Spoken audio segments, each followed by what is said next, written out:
Avant de plonger dans cette histoire incroyable, pensez à vous abonner à la chaîne et à activer la cloche. Ici, chaque récit a quelque chose à dire, et vous ne voudrez pas en manquer un seul. Un matin de décembre. Le genre de matin où l'air coupe les joues comme des lames invisibles et où même le silence semble gelé.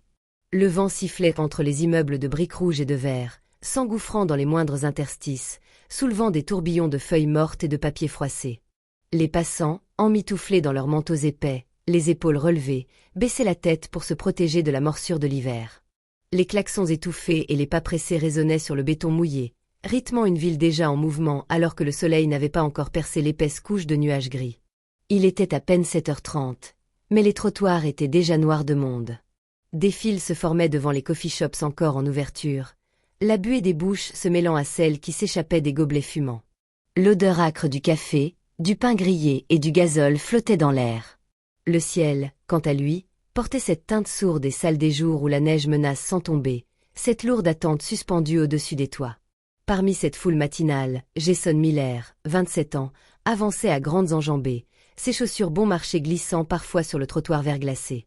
Il portait un costume bleu marine légèrement délavé, acheté d'occasion dans une boutique de seconde main à East Orange, mais parfaitement repassé la veille avec l'aide d'un vieux fer à vapeur prêté par sa voisine. Sa cravate était légèrement de travers, ses mains nues rougies par le froid. Son cœur battait vite, non seulement à cause du froid mordant, mais aussi parce qu'il avait rendez-vous dans moins de 30 minutes au sommet d'une tour de bureau pour un entretien d'embauche chez Carter Logics, une entreprise de logistique qu'il admirait depuis des années. C'était peut-être sa seule chance de sortir de la précarité dans laquelle il stagnait depuis trop longtemps. Jason n'avait pas eu la vie facile.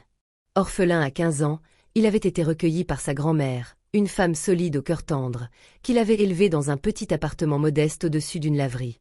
Elle lui avait appris la dignité, même quand la vie vous traitait durement. Il avait étudié le soir, travaillé le jour, laveur de vitres, livreur, caissier, n'importe quoi pour payer ses livres et garder le frigo à moitié plein. Aujourd'hui, il se tenait droit, avec cette lueur dans les yeux de ceux qui n'attendent rien mais espèrent tout. Soudain, son regard fut attiré par un arrêt de bus situé sur l'avenue Broad. Sur un banc métallique, une femme était assise seule. Elle portait un simple cardigan gris, bien trop léger pour cette température. Ses doigts tremblaient, ses lèvres étaient bleues, ses joues rougies jusqu'à l'os par le vent. Une valise cabossée reposait à ses pieds, et ses yeux fixaient le vide comme si elle était absente de son propre corps. Les passants la contournaient, comme si elle faisait partie du mobilier urbain, un obstacle gênant sur leur chemin vers leurs obligations. Certains lançaient des regards furtifs, mais personne ne s'arrêtait. Dans ce quartier d'affaires, les gens allaient vite, et les détresses trop visibles devenaient invisibles à force d'indifférence. Jason, lui, s'arrêta. Il resta figé une seconde, puis s'approcha lentement. Ce n'était pas la pitié qui l'avait poussé à agir, ni une impulsion chevaleresque. C'était la mémoire du froid. Il se souvenait de ces hivers passés sans chauffage quand le gaz avait été coupé. Il savait ce que c'était d'avoir les doigts si gelés qu'on ne pouvait plus ouvrir une bouteille d'eau. Et surtout, il savait ce que ça faisait d'être ignoré quand on avait besoin d'un geste simple, d'un regard humain. « Mahem », dit-il doucement en s'accroupissant devant elle. La femme tourna lentement la tête, ses yeux légèrement embués par des larmes qui n'avaient pas encore coulé. Elle semblait surprise qu'on s'adresse à elle. Jason, sans attendre de réponse, ôta sa propre veste. Elle n'était pas très chaude, une veste noire de mi-saison, mais c'était mieux que rien. Il la passa sur ses épaules, avec une délicatesse presque fraternelle. « Vous allez geler », murmura-t-elle, sa voix cassée par le froid et l'émotion. « Je vais m'en sortir », répondit-il avec un sourire rassurant. « Vous en avez plus besoin que moi. » Elle hésita. Ses doigts tremblaient en refermant la veste sur elle, comme si elle craignait de profaner un acte trop pur.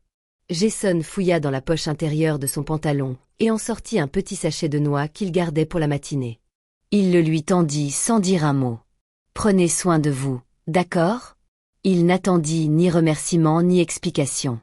Il ne demanda pas son nom, ni ce qu'elle faisait là. Il se contenta d'un dernier regard, presque silencieux, et se remit en marche, les dents serrées contre le froid, ses bras croisés pour se réchauffer, mais le cœur étrangement plus chaud qu'avant. Il ne savait pas que ce moment venait de changer le cours de sa vie. Madeleine Carter resta assise sur ce banc froid, enveloppée dans la veste trop large que le jeune homme venait de lui offrir. Elle regarda son dos s'éloigner rapidement, ses pas pressés avalés par la foule dense et indifférente de Newark. Chaque foulée semblait effacer un peu plus ce fragment d'humanité qu'elle avait cru perdu. Son cœur battait fort, un mélange d'étonnement, de gratitude et d'une émotion qu'elle n'avait plus ressentie depuis longtemps.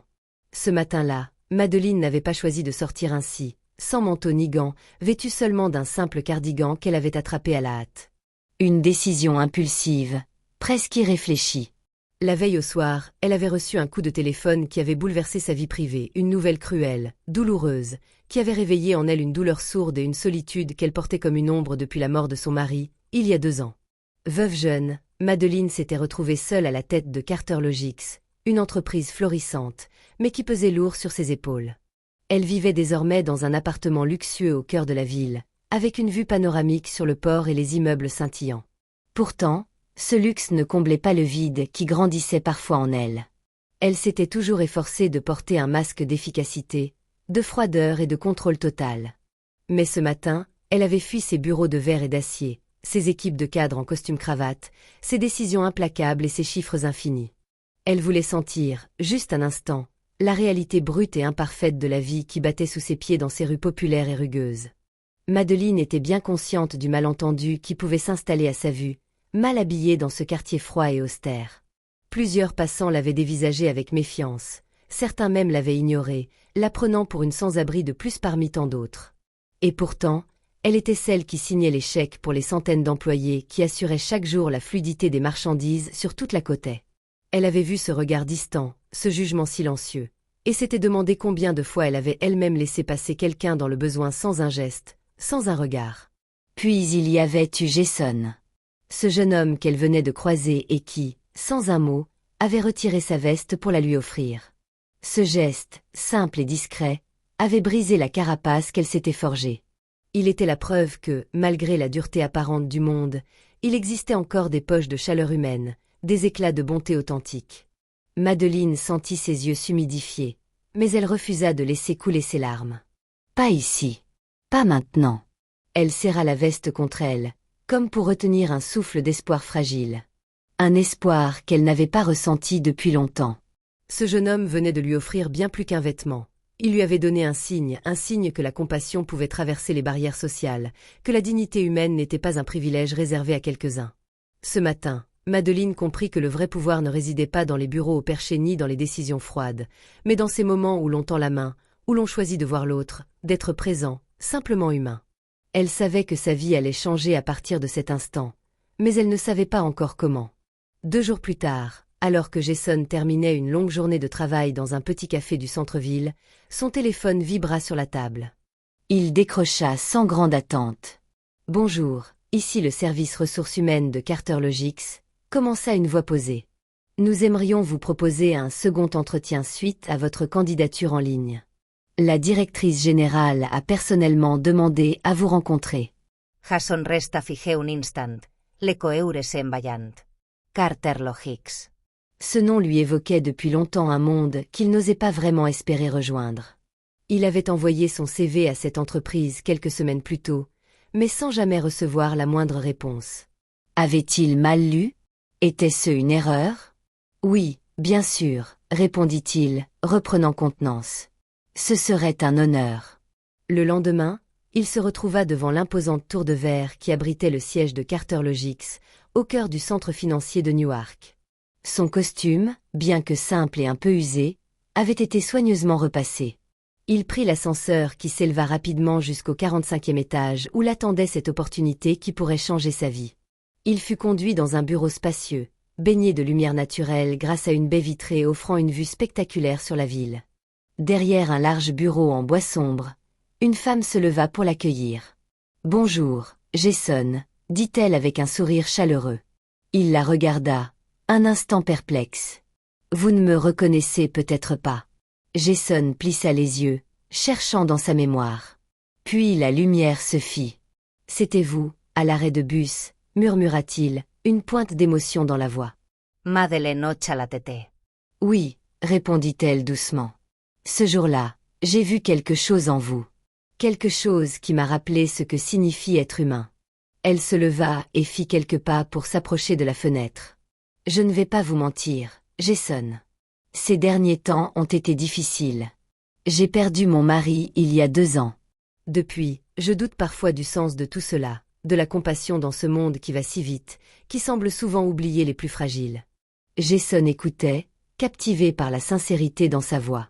Ce matin-là, lorsque vous m'avez donné votre veste, vous m'avez offert bien plus qu'un simple vêtement. Vous m'avez offert un espoir, un rappel. Et je veux que vous sachiez que je souhaite vous donner une vraie chance ici. Pas juste un emploi, mais une carrière. Parce que c'est ce que vous méritez. Un mélange d'étonnement et de gratitude traversa Jason. Il hocha la tête, ému. Merci, Madame Carter. Je ne vous décevrai pas. Les semaines qui suivirent furent intenses. Jason commença comme assistant logistique, immergé dans les rouages complexes de l'entreprise. Madeleine suivait son évolution de près, le prenant sous son aile avec bienveillance et exigence. Il travaillait sans relâche, apprenant vite, proposant des solutions nouvelles, gagnant peu à peu le respect de ses collègues. En 2 ans, il gravit les échelons, superviseur, puis directeur régional. Sa loyauté, son humilité et son intelligence faisaient de lui un leader naturel, apprécié et écouté.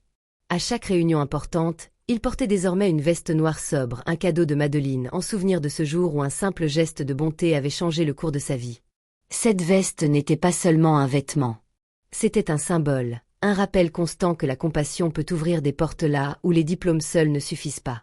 5 ans plus tard, la grande salle du conseil d'administration de Carter Logics était remplie de visages familiers et d'invités triés sur le volet. L'atmosphère était solennelle, empreinte d'une certaine émotion palpable. Des cadres, des actionnaires, des partenaires de longue date s'étaient rassemblés pour un moment historique. Madeleine Carter, élégante dans un tailleur sobre, mais portant dans ses yeux toute la sagesse et la fatigue accumulée au fil des années, se tenait debout devant le pupitre. Sa voix, ferme mais empreinte d'une douceur inhabituelle, résonna dans la salle. Aujourd'hui, après plus de 20 ans à la tête de Carter Logics, j'annonce officiellement ma retraite. Un léger murmure parcourut l'assemblée. Madeleine fit une pause, puis poursuivit. Je laisse cette entreprise entre de bonnes mains. Des mains capables de comprendre non seulement la complexité des affaires, mais surtout la valeur humaine qui est au cœur de notre mission. Jason Miller incarne ces valeurs. Elle marqua un silence, laissant les mots peser. Jason n'est pas arrivé ici grâce à un piston, ni à cause de privilèges hérités. Il est arrivé ici en donnant sa veste à une femme gelée un matin de décembre, sans rien attendre en retour. Ce geste, simple et humain, a révélé une grandeur de cœur que beaucoup recherchent en vain dans ce monde des affaires. Un tonnerre d'applaudissements éclata dans la salle. Les regards se tournèrent vers Jason, assis modestement au premier rang, visiblement ému, le visage illuminé par un sourire humble mais fier. Dans les jours qui suivirent, les médias s'emparèrent de l'histoire, parlant d'une « success story » digne d'un film. On racontait comment un jeune homme sans réseau ni fortune avait gravi les échelons grâce à son intégrité et sa bonté. Pour certains, c'était un conte inspirant, pour d'autres, un symbole d'espoir. Mais pour Jason, c'était simplement la vie qui suivait son cours naturel. Le jour de sa première prise de parole en tant que nouveau PDG, Jason monta sur l'estrade devant toute l'équipe de Carter Logics. Les lumières des projecteurs mettaient en valeur son visage déterminé, mais empreint d'une sincérité profonde. Un petit geste, dit-il, un geste simple peut changer une vie. Pas seulement celle de celui qu'on aide, mais aussi la nôtre. Ce monde a cruellement besoin de plus de personnes qui tendent la main, même quand elles ont presque rien à offrir. C'est ce que je veux bâtir ici, une entreprise fondée sur la bienveillance, l'écoute et l'égalité. Plus tard, dans un quartier modeste de Newark, un nouveau centre de formation ouvrit ses portes. Fondé par Carter Logics sous l'impulsion de Jason, ce centre avait pour mission d'offrir à des jeunes issus de milieux défavorisés les moyens de se former au métier de la logistique et du transport. Au-dessus de l'entrée, une plaque brillante portait cette inscription. Ce centre est dédié à ceux qui, comme Jason Miller, choisissent la gentillesse même dans l'adversité. Chaque fois qu'un étudiant poussait ses portes, il portait avec lui l'histoire d'un homme qui avait su, un jour, offrir sa veste à une inconnue dans le froid. Une histoire qui rappelait que la grandeur ne se mesure pas à la richesse, mais à la capacité à être humain.